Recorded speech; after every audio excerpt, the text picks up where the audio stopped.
The 15th edition of the platform, an initiative of the Covenant Nation, gets underway and addresses the theme, "Is devolution of powers the solution to Nigeria's problem?"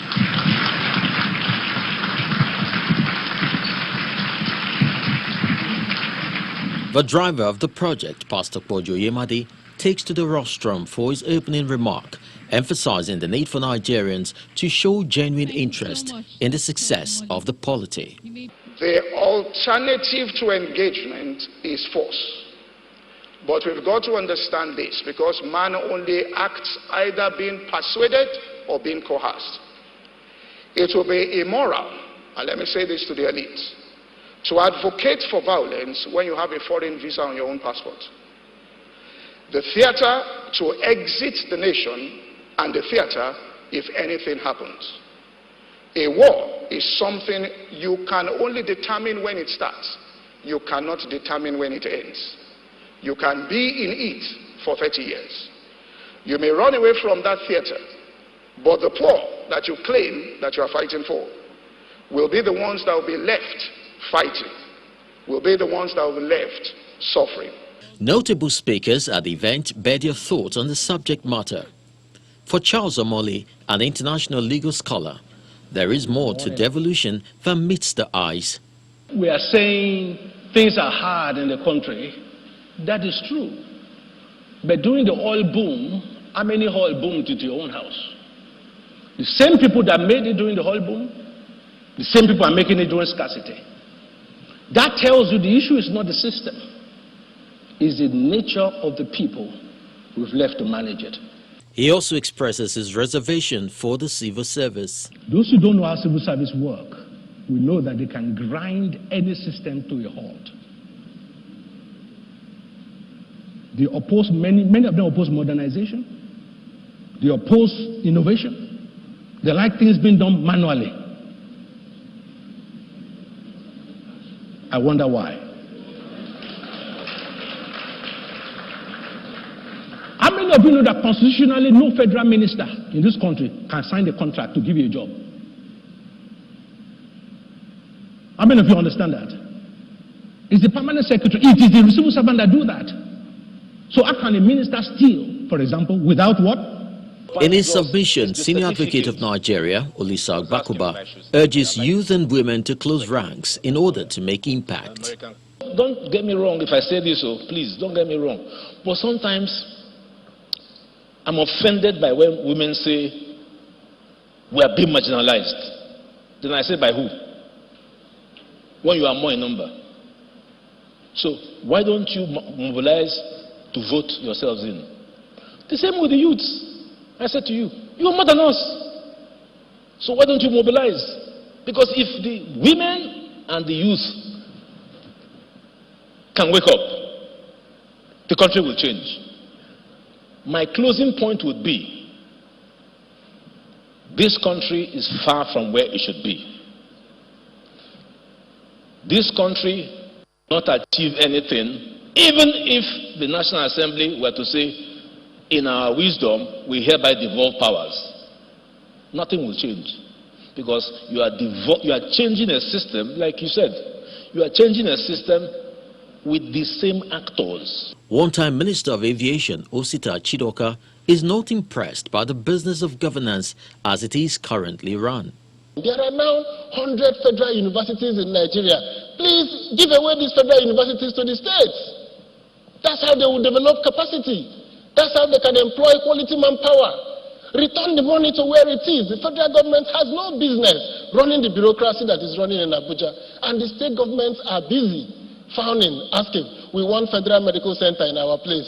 We want university in our state. We want federal presence. Nobody gives you federal presence in your place. The federal presence is created by the states. And they will continue to make... Nigeria, no doubt, isn't short of brilliant minds and ideas, as the platform has once again revealed. However, translating same into quality leadership has been quite elusive.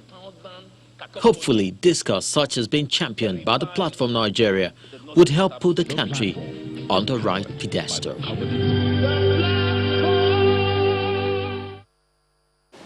As the debate rages on whether or not more power should be devolved to states, Governor Kayode Fayemi is warning that unless the country resolves the contradictions it's battling with currently, it risks collapse at the worst. Governor Fayemi, who was speaking at the platform in Lagos, said there is no federal system in the world that does not have a decentralized security structure. No single federation that has a unitary police system. Australia, Canada, United States, India, none of them. They all have devolved policing arrangements. Sometimes right down to the campus police, university police in some countries. But at least, generally speaking, down to the local community county police. And that's what we used to have in this country. The excuse you would get from proponents of federal unitary police structure is that, oh, those governors cannot be trusted. If you put these powers in their hands, they're going to use it to intimidate the opposition. They're going to use it to harass the opposition. Absolute balderdash. I am a governor. I have been harassed by federal police as a governor. So I'm not going to say that it's a one-size-fits-all situation in which you just devolve and everything shall follow. No. But if we do not devolve powers, responsibilities, and resources to lower levels, subnational levels, I think we're going to continue to just muddle through at best, but we will collapse under the weight of our contradictions at worst. Then I will be of no use. For the Catholic Archbishop of Sokoto Diocese, Bishop Matthew Kuka, politicians should be blamed for not delivering on their promises and dashing the hope of Nigerians.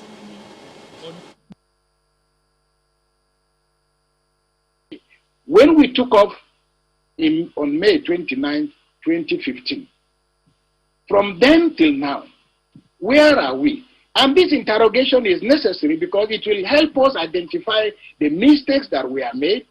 Because these interrogations are necessary, they're not done in bad faith. They are important because if we do not identify the mistakes, and if we don't see the gaps between promises and action, then the trust deficit will continue. Then ordinary people will continue to be mesmerized, carried away by promises that politicians are making with no intentions of keeping. It is not the responsibility of the politician, to remind you of the promise he made. It is your responsibility and your obligation to hold that promise before him, because those also actually ought to be the issues guiding elections. So when a politician comes back to you asking you for his vote, what you should be saying is, keep your mouth shut. Can you look at this? Where all the promises you made, 1, 2, 3, 4, 5, where are we with them? Clearly, where our country is now requires sobriety. It's not so much a question of trading blames, but at the same time, we must also remember it is not enough for us to simply paddle on and say that the solution to our problem is mere prayer.